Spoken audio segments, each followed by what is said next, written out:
Alhamdulillah. Alhamdulillahirabbil alamin. Al-ilahul ma'bud. Wassalatu wassalamu ala sirri ainil wujud wa asli kullil mawjud. Sayyidina wa maulana Muhammadinil Mahmud wa ala alihi wa sahbihi adada kulli syakiyin wa mas'ud. Amma ba'd. Yang saya hormati dan saya kasihi ayah kita semua, Ami Husin Al-Junaid, yang sudah 1 bulan saya tak jumpa, karena terakhir jumpa bulan lalu memang. Begitu juga para puan-puan dan tuan-tuan, begitu pula kawan saya Ustadz Sufi yang jauh-jauh datang dari negeri Malaka. Masya Allah. Alhamdulillah, kita berjumpa lagi di dalam majelis maulid ini, dan kita semua kena bersyukur atas umur panjang yang Allah Subhanahu wa taala berikan kepada kita, dan akhirnya kita bisa untuk mengulangi majelis ini minggu demi minggu dan bulan demi bulan, dan sekejap lagi kita akan masuk bulan Ramadan. Allahumma balighna Ramadan. Amin amin ya rabbal alamin. Yang mana pada hari kiamat kelak umur ini akan dipertanyakan oleh Allah Subhanahu wa taala. Umur ini zahirnya gratis, free. Tak ada, kita tak pernah belilah di Speedmart wala di 7-Eleven. Allah Subhanahu wa taala beri kita umur ini adalah free, dan hakikat daripada umur, para ulama ahli sunnah mengatakan hakikat daripada umur adalah supply, nikmat daripada Allah Subhanahu wa taala. Setiap umur kita adalah nafas kita. Setiap umur kita adalah detak jantung kita, dan semua itu adalah suplai nikmat daripada Allah agar kita terus perlu kepada Allah Subhanahu wa taala. Itulah makna fakir ilallah Subhanahu wa taala. Kita terus perlu kepada Allah di dalam umur kita dan di setiap detik kita. Yang karena semua ini adalah pemberian daripada Allah, secara otomatis pada hari kiamat kelak Allah akan bertanya pada hari kiamat kelak, an umrihi fima afna. Umurmu ketika di dunia, ada yang diberi umur sampai 60 tahun, sampai 70 tahun, sampai 80 tahun, subhanallah ada yang sampai umur panjang, sampai 100 tahun, semua akan dipertanyakan. Fima afnah, untuk apa? Apakah hanya untuk main futsal kah? Atau sekarang banyak menjadi apa? Gamers. Apalagi sekarang menjadi tiktokers, semua akan dipertanyakan oleh Allah Subhanahu wa taala. Bukan saya cakap haram, tak. Kena ada jawaban daripada Allah Subhanahu wa taala. Wa an syababihi fima ablah, masa mudamu. Untuk apa? Masa muda itu mulai umur 15 tahun sampai 40 tahun. Itu namanya masa muda. Setelah 40 tahun sampai 60 tahun itu sikit-sikit tua. Setelah 60 tahun ke atas sudah apa namanya? Sudah tua. Sudah tua. 15 sampai 40 tahun ini, 25 tahun ini adalah umur yang vital bagi manusia, karena pada umur ini kita boleh ambil banyak sekali faedah terhadap kehidupan kita. Dan saya syurkan kalau memang ada punya anak yang pandai atau apa, biar mereka itu belajar agama di dalam umur 15 sampai 40 tahun, karena itu akan menjadi aset kita pada hari kiamat kelak. Inilah sedikit pasal apa namanya, pasal umur. Dan insya Allah tajuk kita pada ceramah kali ini mungkin tak tahu, sudah pernah dengar apa tak, saya berceramah pasal ini tentang pasal dosa dan pahala. Hakikat daripada apa? Dosa dan pahala. Banyak sekali ketika kita itu tengok pasal ayat-ayat Al-Quran atau hadis-hadis, selalu kita itu mengira, dan disebutkan dalam hadis dan Al-Quran itu bahwasanya pada hari kiamat kelak semua amal perbuatan kita itu akan ditulis di buku. Betul apa tidak? Di kitab. Sampai ada dikatakan bahwasanya akan ada 2 malaikat di sebelah kanan dan sebelah kiri, namanya Raqib dan Atid, yang akan menulis setiap amal perbuatan baik ataupun buruk. Di dalam Al-Qur'an pun dikatakan bahwasanya nanti pada hari kiamat kelak akan ada orang itu yang menerima kitab amal perbuatan daripada tangan kanan. Fa amma man utiya kitabahu biyaminihi. Ada yang orang itu menerima kitab amal perbuatannya dari tangan kanan. Ada lagi fa amma man utiya kitabahu bisimalihi. Ada lagi nanti orang yang paling teruk dikatakan fa amma man utiya kitabahu wara'a dhuhri. Ketika saya tengok dalam kitab-kitab tafsir, kenapa sebagian orang diberi kitab amal perbuatannya daripada belakang, apa namanya ini Malaysia? Belakangnya, orang Indonesia cakapnya punggung. Kenapa daripada belakangnya semacam ini? Karena malaikat tak nak tengok mukanya. Malaikat tak nak tengok mukanya, engkau terlampau teruk, engkau pasti jahanam. Kalau orang-orang yang dikasih di dalam melewati apa namanya tangan kiri, masih ada kesempatan untuk masuk surga. Tapi kalau sudah min wara'i dhahrih, sudah innalillahi wa inna ilaihi rajiun. Inilah apa namanya tentang pahala dan surga, yakni pahala dan dosa. Banyak sekali para ulama-ulama itu dalam kitab-kitabnya mereka bahwasanya yang namanya pahala dan surga itu majority hanya dikatakan dia itu ditulis di dalam kitab, ada list. Ada apa namanya? Ada list. Yang mana bentuknya kitab ini tak ada yang tahu. Tapi setelah saya tengok pada kitab-kitab, dalam kitab-kitab tafsir dan kitab-kitab yang lain yang sedikit lebih tebal, bahwasanya ada pendapat ini menurut saya sangat penting sekali untuk kita bahas di dalam majelis ini, yaitu bahwasanya hakikat daripada kitab itu bukan kitab yang kita pahami, tidak, tapi kitab itu ada di dalam diri Anda. Ada di dalam diri kita. Maknanya pahala dan dosa Ami Hussein akan ditulis di dalam diri kita sendiri. Akan ditulis di dalam diri kita. Karena itu, pahala dan dosa akan mempunyai efek bagi diri kita. Semakin kita berbuat dosa, semakin teruk akhlak kita. Semakin kita berbuat pahala, semakin baik akhlak kita. Sebab itulah di dalam Al-Fatihah kita kan setiap hari disuruh membaca Al-Fatihah ketika sholat kan. 17 rakaat sholat kita disuruh membaca 17 kali Al-Fatihah. Bismillahirrahmanirrahim. Alhamdulillahi rabbil alamin. Kata-kata Rabb di dalam tafsir-tafsir dikatakan pemilik. Tapi hakikat daripada tafsir kata-kata Rabb adalah pendidik. Bahwasanya Allah Subhanahu wa taala itu mendidik alam semesta ini. Macam mana Allah Subhanahu wa taala itu mendidik alam semesta ini? Allah Subhanahu wa taala mendidik alam semesta ini daripada caranya adalah dengan menurunkan syariat. Allah mendidik kita dengan menurunkan syariatnya. Allah menciptakan kita dan Allah tahu bagaimana kita agar sampai kepada kemuliaan, kesempurnaan yang mampu kita capai secara optimal, secara maksimum. Ini adalah syariat Islam. Di dalam syariat Islam ada yang wajib, ada yang haram. Lakukanlah perkara yang wajib. Niscaya kalau Anda melakukan perkara yang wajib, Anda akan mendapatkan pahala. Dan mana pahala itu? Pahala itu tak hanya setakat ditulis di dalam kitab, tidak, akan tetapi pahala itu akan mempunyai efek di dalam jiwa Anda, akan mempunyai kesan di dalam jiwa Anda. Ketika Anda melakukan sebuah pahala, maka pahala itu akan menempel, akan melekat di dalam jiwa Anda. Semakin Anda berbuat pahala, semakin Anda berbuat taat, semakin tinggi akhlak Anda sebagai seorang manusia. Karena itu kan, jangankan daripada aspek akhlak saja, dari aspek fisikal, Anda semakin handsome. Anda akan tengok beberapa aulia, beberapa ulama, wajahnya itu apa? Bersinar kan? Wajahnya handsome. Apa itu? Mereka tak pakai skincare pun. Tak ada Anda tengok ulama-ulama pakai skincare Korea sampai glowing semacam itu. Ada kah? Tak ada. Tapi adakah ulama pakai skincare Korea? Saya tak tahu, saya tak pernah tengok ya. Di setakat ini yang saya jumpa guru-guru saya tak ada yang pakai skincare. Mereka setakat berwudu, mandi. Tapi kenapa? Muka-muka mereka apa? Bercahaya. Muka-muka mereka putih, bersih, smooth, glowing. Kenapa?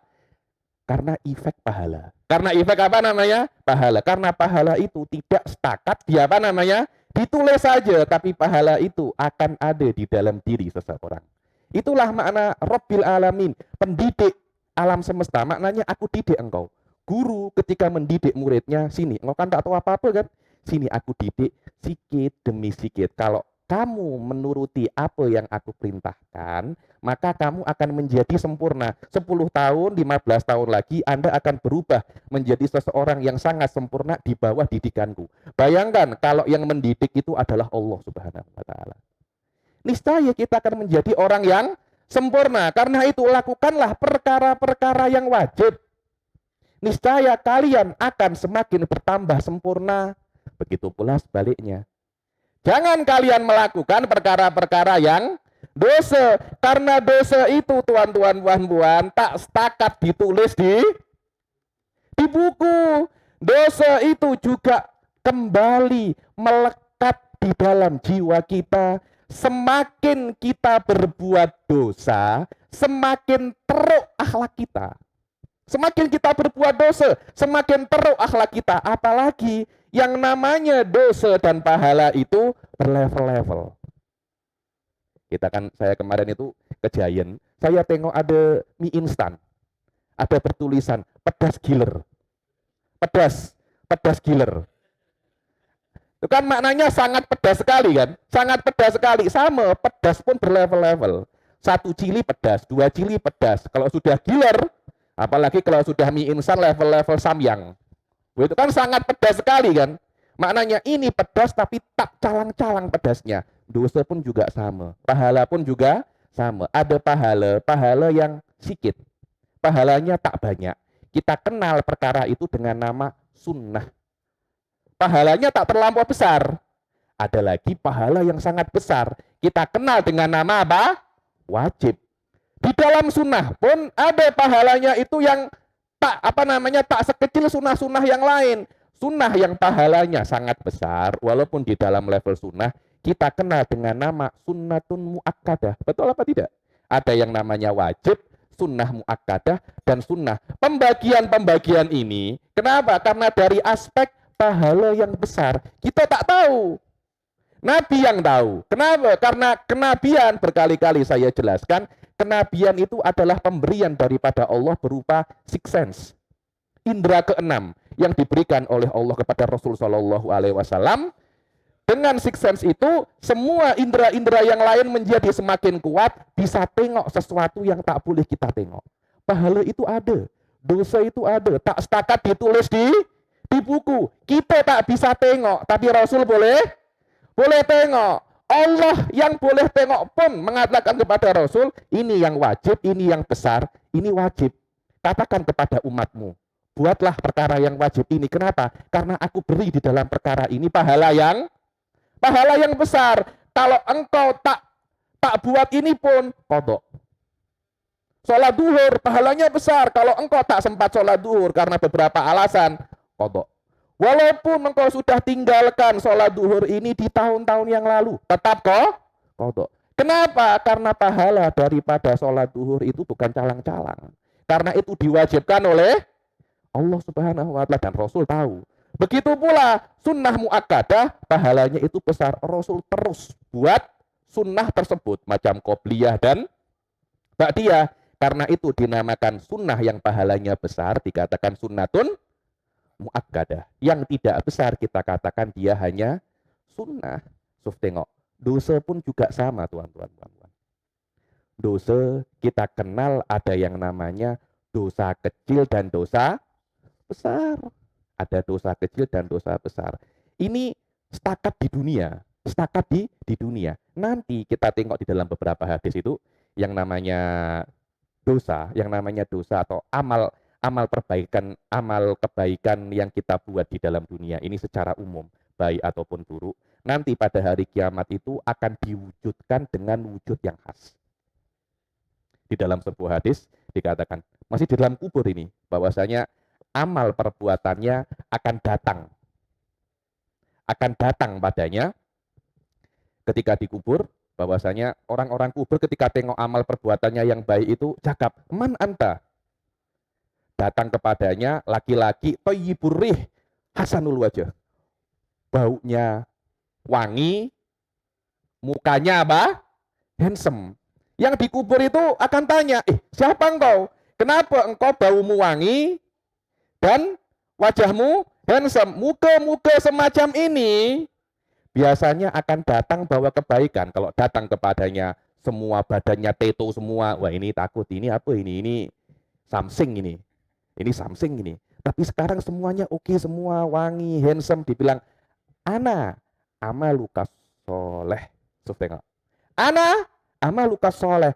Aku adalah amalmu yang soleh. Amalmu yang soleh tak sepakat apa? Ditulis. Tidak. Akan tetapi amal kebaikan yang soleh pada hari kiamat kelak akan diwujudkan oleh Allah seperti seseorang. Dengan hayat seseorang. Kenapa? Karena amal solehmu itulah yang akan menemanimu sampai hari kiamat di kuburmu kelak. Begitu pula kalau amal perbuatanmu itu buruk, oleh Allah Subhanahu wa taala akan diwujudkan macam apa? Something ya Malaysia cakapnya. Gangster. Macam apa namanya? Makan gangster. Bayangkan kalau Anda punya jiran gangster. Hari-hari jumpa Anda lempang. Hari ini sudah lempang kok apa belum? Belum. Oke. Esok lagi sama absen, lempang. Hari-hari bayangkan kalau Anda sejak Anda meninggal sampai hari kiamat ditemani oleh gangster. Kenapa? Itu adalah amal keburukan Anda. Dan pendapat ini di dalam ahli sunnah dinamakan pendapat tajassumul a'mal. Bahwasanya amal perbuatan Anda akan diwujudkan oleh Allah dengan wujud yang khas dan tak sepakat ditulis tak sepakat ditulis di buku saja. So, tengok ya. Bahwasanya di dalam hadis lain dikatakan idza to'a ibnu Adam nukitat fi qalbihi nuktatan sauda. Kalau ada umat Islam salah satu orang berdosa, biasa ya manusia itu berdosa itu biasa. Yang tidak pernah berdosa itu hanya Nabi. Kalau Anda mengaku tidak pernah berdosa, maknanya Anda itu mengaku Anda Nabi. Yang tidak pernah berdosa hanya Nabi. Yang selalu berdosa hanya setan. Yang namanya manusia bila-bila berdosa, bila-bila tidak berdosa. Biasa itu manusia. Akan tetapi yang namanya manusia, ketika dia itu berdosa, dia kena bertaubat. Ketika manusia itu berdosa, nukitat fi qalbihi nuktatun sauda. Ketika dia itu berdosa, di dalam hatinya akan dia apa?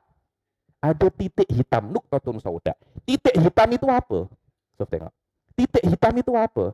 Maknanya dosa tak setakat ditulis. Ada titik hitam yang akan mengkontaminasi jiwa Anda.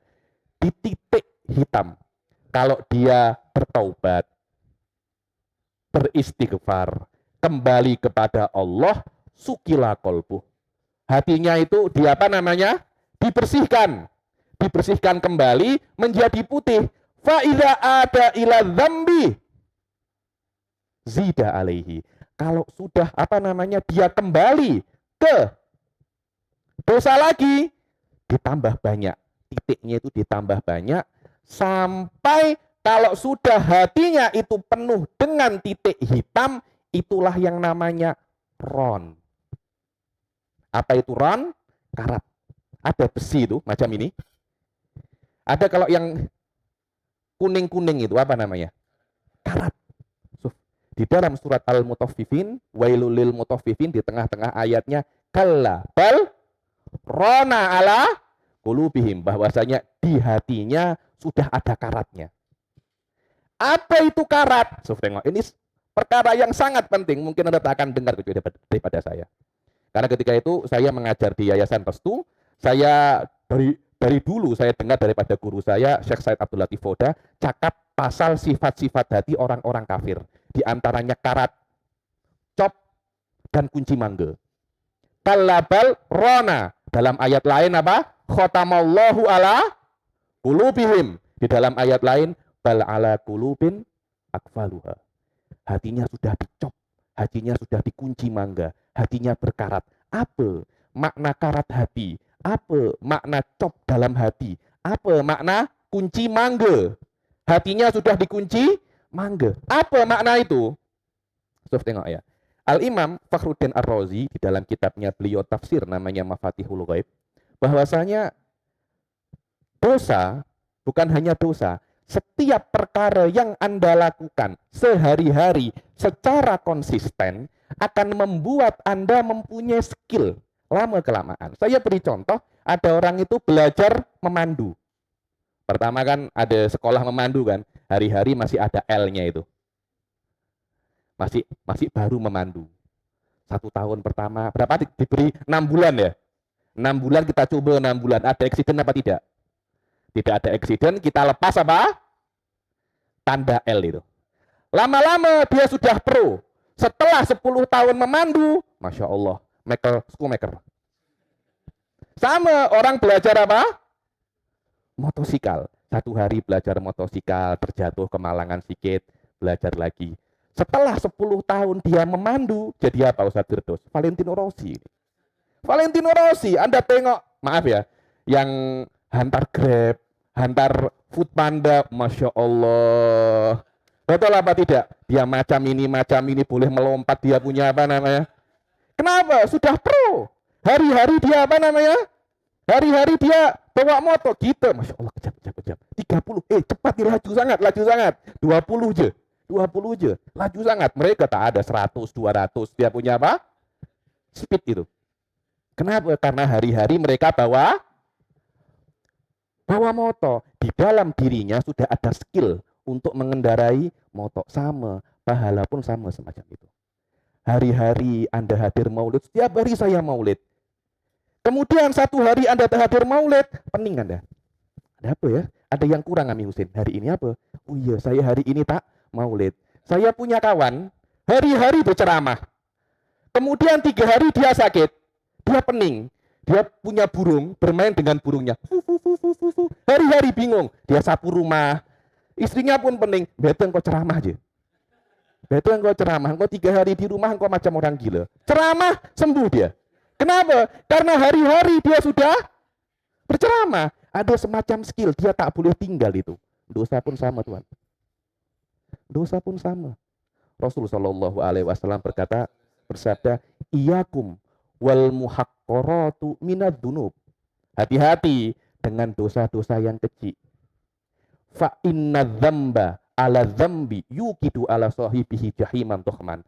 Karena akumulasi dosa di atas dosa, dosa di atas dosa, di atas dosa, di atas dosa akan membawa orang yang berdosa itu ke neraka, ke api yang sangat besar. Kenapa? Karena kalau Anda berbuat satu dosa, contohnya, orang melihat film yang tak oke di handphone. Sekali dia download, oke. 2 kali oke. 3 kali oke. 4 kali etik. 4 kali apa namanya? Edik. Akhirnya ketika dia sudah edik, dia tak kisah tempat. Di rumah dia download. Di majelis taklim pun dia akan download. Kenapa? Sudah ada yang namanya apa? Edik. Saya tak tahu di mana di Malaysia. Beberapa bulan yang lalu di Indonesia itu ada yang namanya TikTok syndrome. Pernah dengar Ami Husin? TikTok syndrome. Ada orang bawa sound speaker ketika orang jogging, dia nyalakan speakernya lagu TikTok. Beberapa orang menari tanpa sadar. Tanpa sadar. Menari yang dia buat di TikTok. Kenapa? Hari-hari dia menari di TikTok. Dia tak sadar itu. Ada yang namanya sindrom. Karat yang ada di dalam hati adalah sindrom untuk berbuat maksiat. Subhanallah. Kalla balrona ala qulubihim. Orang semacam itu disuruh berhenti. Jangan kau berhenti sampai ada seorang istri hadir kenduri, di kendurinya ada lagu, suaminya jangan joget, jangan menari, jangan menari, jangan menari. Tak boleh. Ketika tengok apa namanya? Dengar lagu otomatis dia menari. Kenapa? Sindrom. Sindrom. Dosa pun semacam itu. Kalau Anda sudah konsisten, komitmen, edik dengan dosa, nak bertobat susah. Sudah tidak bisa untuk bertobat lagi. Ini sudah bukan hanya bertobat, tapi Anda kena pergi ke psikolog. Kenapa? Inilah yang namanya ron, karat yang ada di dalam hati. Ketika karat di dalam hati sudah ada, nak menghilangkan karat itu perkara yang susah. Dan kalau karat itu terlampau teruk, sudah bukan karat lagi namanya. Apa itu? Khotem. Hatinya sudah dicop. Di atas itu lagi namanya apa? Dikunci mangga. Kalau sudah orang berbuat maksiat, etik, dan konsisten, dan maksiat itu akan tidak hanya ditulis di buku, tapi maksiat itu akan ada di jiwanya, sikit demi sikit, hitam, hatinya hitam, demi hitam, demi hitam, demi hitam, akhirnya menjadi karat. Setelah menjadi karat, disil. Setelah disil, dikunci. Ketika dikunci, Anda hadir berapa ceramah pun tak ada guna. Hadir berapa ceramah pun tak ada guna. Anda kena ke ustadz-ustadz yang pro pasal ini, bukan ke saya atau ke Hami Hussein, bukan. Anda mungkin kena ke ustadz-ustadz yang pro, kena ke mursyid-mursyid thorikah yang pro untuk menghilangkan karat yang ada di dalam hati. Kenapa? Karena dosa-dosa semacam ini sudah bukan dosa biasa, sudah menjadi apa? Etik, sudah menjadi habit, sudah menjadi apa namanya? Habit. Karena itu kan rata-rata orang-orang kafir pada zaman dahulu ketika Rasul datang, mereka bukannya mereka tak mau untuk beriman, bukan tak bisa. Abu Lahab karena hari-hari mendustakan Rasul, mendustakan Rasul, mendustakan Rasul. Ketika mereka tahu ini perkara yang benar, mereka nak beriman tak bisa. Kenapa? Karena habit saya mendustakan orang ini. Karena itu khatamallahu ala qulubihim wa ala sam'ihim wa ala absarihim ghisyawatun walahum adzabun alim. Wahai orang-orang semacam Abu Lahab, Abu Jahal, Nadhr ibn Harith, hatimu sudah aku cop, telingamu sudah aku tutupi. Maknanya, cak bukan maknanya ketika ada penceramah berceramah dia tidak dengar, dia dengar, tapi masuk kuping kanan, keluar kuping kiri. Tak setakat masuk keluar, tak masuk pun. Kalau masuk kemudian keluar masih ada sedikit yang tersisa. Ini masuk pun tak. Wa ala absarihim ghisyawah. Di matanya ada selaput. Kita cakap macam apa? Katarak. Sudah nak tengok sudah tak bisa. Tengok kebenaran di depan matanya pun tak bisa. Holas orang-orang semacam ini walahum adzabun azim. Kenapa? Karena yang namanya dosa akan menjadikan akhlak Anda sedikit demi sedikit menjadi buruk, dan dosa itu sedikit demi sedikit akan membawa Anda kepada habit dan etik yang tak baik. Jika sudah semacam ini, nak bertobat pun sudah susah. Inilah sedikit pasal apa namanya, pasal hakikat daripada dosa dan pahala. Insya Allah di dalam bulan Sya'ban ini, kemarin kita barusan apa namanya malam nisfu Sya'ban, yang mana malam nisfu Sya'ban itu dikatakan adalah malam pergantian buku. Kita mulai tahun kita ini, buku kita ini dengan buku yang baru, dan semoga Allah Subhanahu wa taala menuliskan di dalam hati kita, di dalam jiwa kita bukan dosa. Ya Allah, ya Allah, jadikanlah kami ini etik dan habit di dalam perkara-perkara yang baik. Ya Allah, jangan sampai ya Allah kita ini etik dan kita mempunyai habit di dalam perkara-perkara yang buruk. Ya Allah, semakin kami tua ya Allah, semoga kami mempunyai habit yang baik ya Allah, dan jadikanlah kami meninggal dalam keadaan husnul khotimah ya Allah. Dan sekejap lagi Ramadan ya Allah, jadikanlah kami orang-orang yang bisa ambil manfaat yang banyak daripada Ramadan ya Allah. Jangan jadikan kami orang yang keluar daripada Ramadan dan kami tidak mendapatkan faedah yang besar daripada Ramadan ya Allah. Allahumma ja'al hadla jam'a jam'an marhuma wa tafarruqana min ba'dihi tafarruqan ma'suma taj'al fina wala minna syakiyan wala mahruma. Allahumma la tada' lana dhanban illa ghafartah wala syakiyan illa as'atah wala dhaliman illa hadaitah wala madluman illa nasartah wala hajatan min hawaiji dunya illa laka fiha ridha wa lana fiha salahu ya rabbal alamin. Rabbana arinal haqqa haqqa warzuqna tiba'ah wa arinal batila batila warzuqna jinabah. Rabbana atina fid dunya hasanah wa fil akhirah hasanah wa qina adzabannar. Wa sallallahu ala sayyidina Muhammadin wa ala alihi wa sahbihi wa sallam wa ala hadhihi niyyah wa ala kulli niyatin salihah wa ala ma nawahu aslafuna salihun wa ila hadratin Nabi Muhammad sallallahu alaihi wasallam. Al-Fatihah.